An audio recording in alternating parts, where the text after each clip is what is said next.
नमस्कार दोस्तों, आप देख रहे हैं कृष्णा दुबे ऑफिशियल। आज 14 सितंबर है और आज हिंदी दिवस है। यह दिन हमें याद दिलाता है कि हिंदी सिर्फ संवाद का साधन नहीं है, बल्कि यह हमारी संस्कृति, हमारी पहचान और हमारी आत्मा है।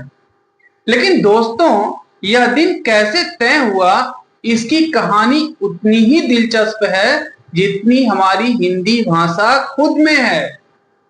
यह कहानी है उस दौर की जब भारत आजाद हुआ और संविधान सभा में यह सवाल उठा कि देश की भाषा कौन सी होगी। 1946 से 1949 तक संविधान सभा की बैठकों में सबसे लंबी और संवेदनशील बहस भाषा के सवाल पर ही होती थी।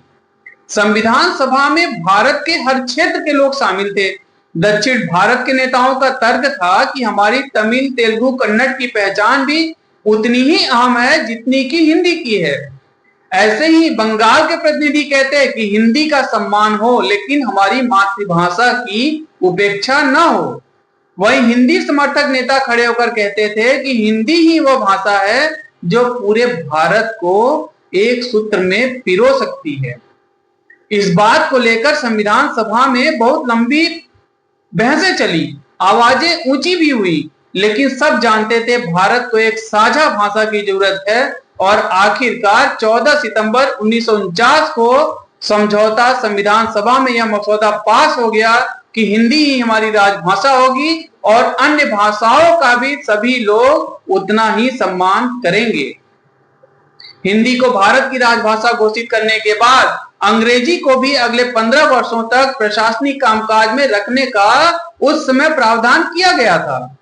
जब हिंदी को राजभाषा घोषित किया गया तब सभा में तालियां गूंज उठी और फिर संविधान सभा के अध्यक्ष रहे डॉक्टर राजेंद्र प्रसाद ने घोषणा की कि आज हमने हिंदी को अपनाया है।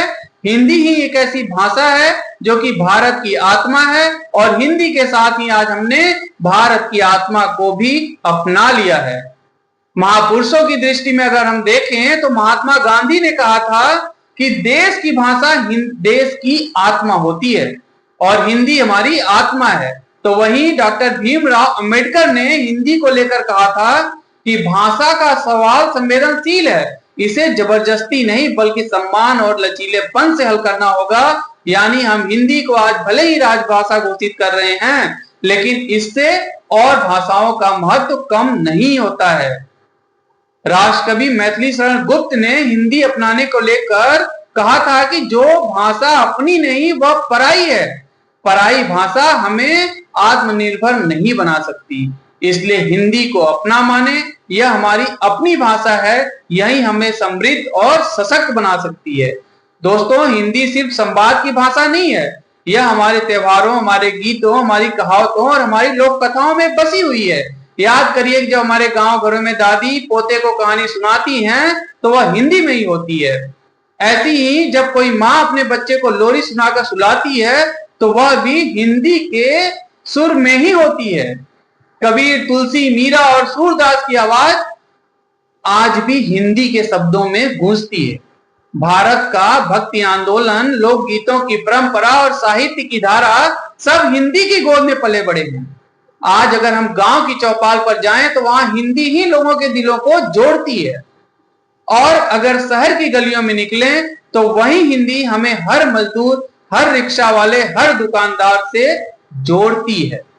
यह वह भाषा है जो सचमुच दिल से दिल को जोड़ती है।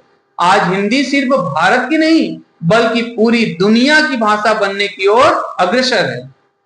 दुनिया में करीब 60 करोड़ लोग हिंदी बोलते हैं और यह दुनिया की तीसरी सबसे ज्यादा बोली जाने वाली भाषा बन चुकी है।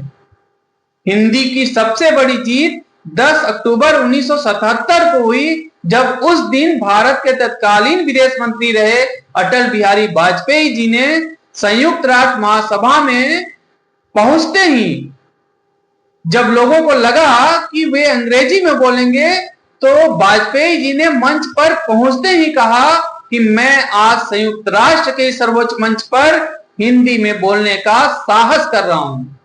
और यह सुनते ही पूरा हाल तालियों से गूंज उठा था। यह वह ऐतिहासिक क्षण था जब पहली बार दुनिया के सबसे बड़े मंच पर हिंदी बोली गई थी। इसके बाद भी 2003 में लाल कृष्ण आडवाणी जी, 2007 में डॉक्टर मनमोहन सिंह जी और हाल के वर्षों में प्रधानमंत्री नरेंद्र मोदी जी ने भी संयुक्त राष्ट्र में जाकर हिंदी में अपना संबोधन दिया था। आज संयुक्त राष्ट्र की वेबसाइट पर हिंदी में भी काफी सामग्रियां उपलब्ध हैं। सोचिए, जिस भाषा को हम खुद कभी कभी कमतर मान लेते हैं, वहीं आज दुनिया में कूटनीति की भाषा बन रही है। विदेश में बसे भारतीय भी जब एक दूसरे से वहां मिलते हैं तो सबसे पहले हिंदी में ही बात करके अपनापन महसूस कराते हैं। और सच पूछिए तो यही हिंदी की ताकत है दोस्तों, जो विदेश की धरती पर भी हमें अपनी मिट्टी से जोड़ने का काम करती है।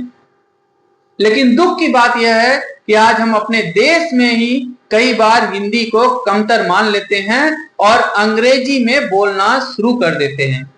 आज अंग्रेजी को नौकरी और शिक्षा की भाषा बना दिया गया। अंग्रेजी बोलने वालों को स्मार्ट और हिंदी बोलने वालों को देहाती मान लिया जाता है।